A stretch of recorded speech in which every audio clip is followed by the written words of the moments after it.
All right, I'm joined here now. I'm going to call her my swim expert, Carolyn Joyce. Carolyn, thank you for joining me today. So we just saw a little bit about Katie Ledecky. Let's get into today's event. So we're going to see women's 400 freestyle. What can we expect? Obviously, we can expect to see Katie Ledecky out in front. You know, she's the 2015 World Championship gold medalist. She's our current world record holder. I think this race is really going to be a race for second place. Sure. And I think that's going to come down to probably Allison Schmidt and Leah Smith.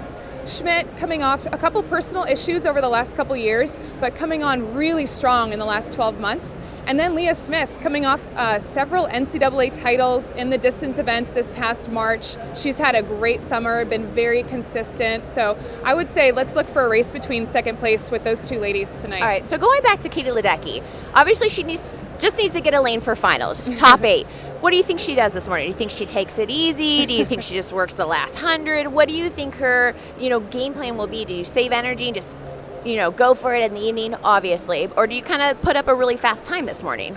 Katie can definitely conserve her energy, but historically, when she's done that, she's still actually broken a world record. So I bet she's going to be excited just to get her first swim underway. But I think that she has a lot of swims coming up. So we'll see how much energy she really puts out this morning. Interesting. All right, so 100 backstroke women, what should we look forward to? 100 backstroke women, I think it's going to be a great race. We have 2 Olympic gold medalists in this event racing. We have Missy Franklin, the 2012 Olympic gold medalist, and then we have Natalie Coughlin, the 2004 and 2008 gold medalist. Natalie hasn't really swum this event much in the last 4 years, but when she has, it's been phenomenal. Another person to look out for, I think, is Olivia Smoliga. Olivia has broken that magical 1-minute barrier over the last couple months, and I honestly think this is going to be anyone's race tomorrow night. So the women's 100 breaststroke, we just talked about Jessica Hardy for a while. Who else should we keep our eyes on? Women's 100 breaststroke. So we have Jessica Hardy, we have Bria Larson, the 2012 trials champion in this event, but then we have some newcomers. We have SwimMac and Columbia grad Katie Miley, who's going to be very good. And then we have freshman Lily King out of Indiana, and then Molly Hannes from Tennessee, all going to be contenders in that race. So exciting. There's going to be a lot of fast swimming from the female side. So let's get to the men's side. Men's 200 freestyle. I have to admit, this is probably one of my favorite races to watch. Just so exciting. It's always such strong, powerful swims. What can we expect? Men's 200 free. Well, we're not going to see Michael Phelps in his first race of the meet. That's a big shocker, right? Yes, Michael has scratched this event. Interesting. There is a rumor that he might time trial, but we don't have confirmation on that just yet. But when it comes down to, the finals at the Olympics in the 4x2 relay, Michael's not really the kind of guy that you leave off the relay. Sure, so I wouldn't count him out for that relay. Definitely. But then we're going to see Ryan Lochte, obviously coming off a disappointing 400 IM last night. Right. He did pull his groin, so he's been nursing that. Hopefully that doesn't play too much into his 200 free swim. Right.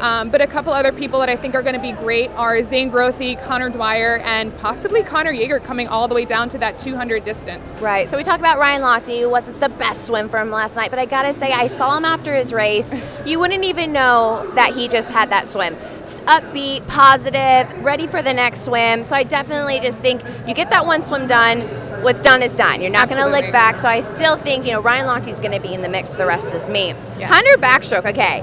This is going to be really a tight race, right? Yeah, the men's 100 backstroke. This is one that I'm personally really looking forward to. So we have Matt Grievers, our 2012 Olympic gold medalist in this event. Right. We have the 2 Cowboys, the backstrokers, Jacob Pebley and Ryan Murphy, who are going to be looking to make their first Olympic team. But then we have David Plumber. Right. David Plumber has been on the scene for probably 15 years. He's never qualified for an Olympic Games. He swims in Minnesota. He's a father of 2, and he actually posted the fastest time in the world this year about a month ago. So personally, I would love to see David Plumber get his hand on the wall in the top 2 tomorrow night, but that's going to be an amazing race. I'm rooting for Plumber because they called him the old guy, and I'm like, whoa. I'm the same age as Plumber. Nobody's old He's here. in the 30 bracket. He's in the 30s. We're in the 30s, okay, people? Well, thank you, Carolyn. I always love getting your insight. You're so informative. Thank you for joining us. My pleasure.